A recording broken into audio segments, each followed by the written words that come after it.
this week I got the opportunity to join Adrian on a one-on-one stand-up paddleboard lesson at Intaka Island, which is in Century City.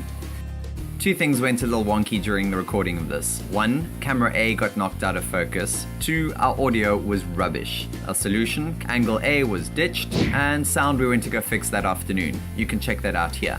So it's not the best sound, but you can still make out what he's saying, and it's pretty interesting. Here's Adrian. How did you get into supping?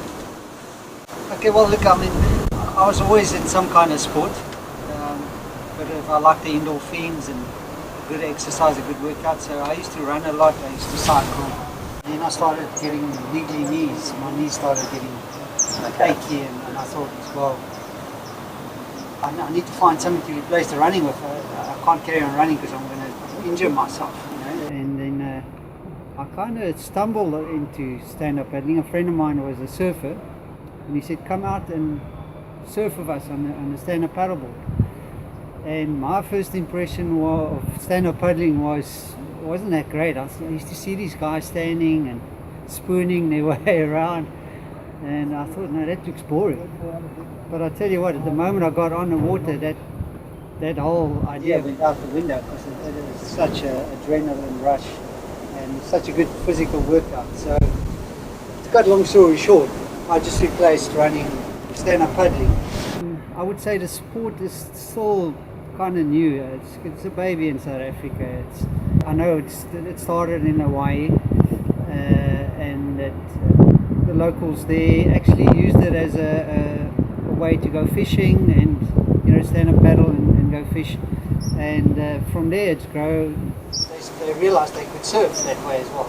When did you start getting into the process of not just doing it as a sport, but actually wanting to share it with other people as a teacher? Actually, it started last year, beginning of last year. I actually come from a totally different background, where I learned from real estate, and I did that for 21 years. And I used to have a passion for it back then, but over the years that passion has kind of disappeared, and it became just another job, a way to earn the bill, to pay the bills, and then I thought, no man, surely this is not what life is all about, spending majority of your time doing something you don't enjoy. And I did a bit of soul searching. I thought, what do I really enjoy? What really makes me feel alive?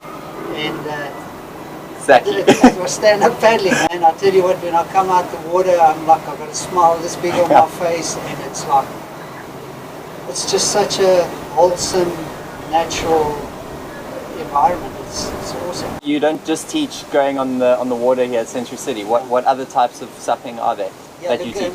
If you're starting supping, I would always try and take you on flat water first, simply because when you go on moving water, it's a bit more difficult to balance, and a big part of getting to enjoy the sport is getting the confidence to go in the water and stand on the board.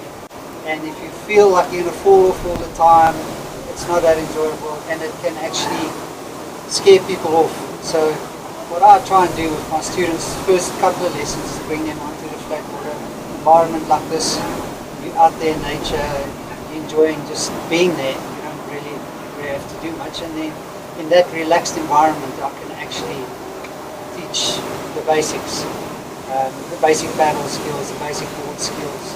And where does it go to from there? Yeah, and then once I can see the students now confident, and you know, they'll express to me, hey, I'd like to wave right, or yeah, I really would like to do downwinds or whatever. Then we can start focusing in the direction where that person wants to be. But for myself, I do all types. I do flat water, I do the racing, I do surfing, I do downwinding. It's, for me, the SUP in general is just awesome.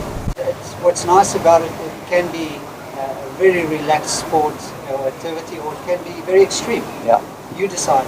If somebody wants to get into supping, should they go and buy the stuff and then come see you, or how do they go about that? I always recommend is do a couple of lessons first. See do you enjoy it.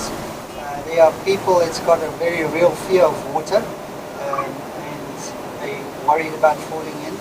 So those kind of people, I always say, listen, come for a couple of lessons, let's first see how you feel about the sport. You know, I rent boards as well.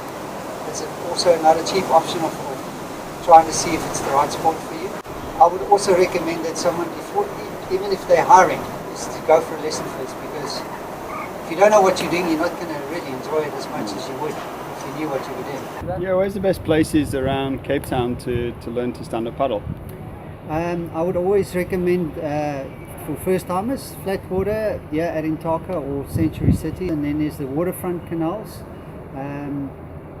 Anywhere, even the ocean, if the ocean is flat enough. You do get those days when the ocean is really flat, but the ocean once again can be very intimidating for people. You get sea life.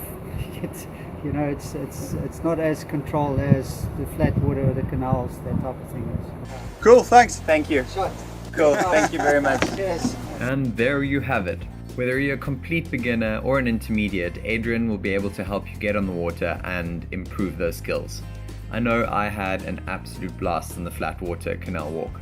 There'll be a link through to find Adrian to book yourself a SUP lesson in the description below. Don't forget to subscribe to Seize the City.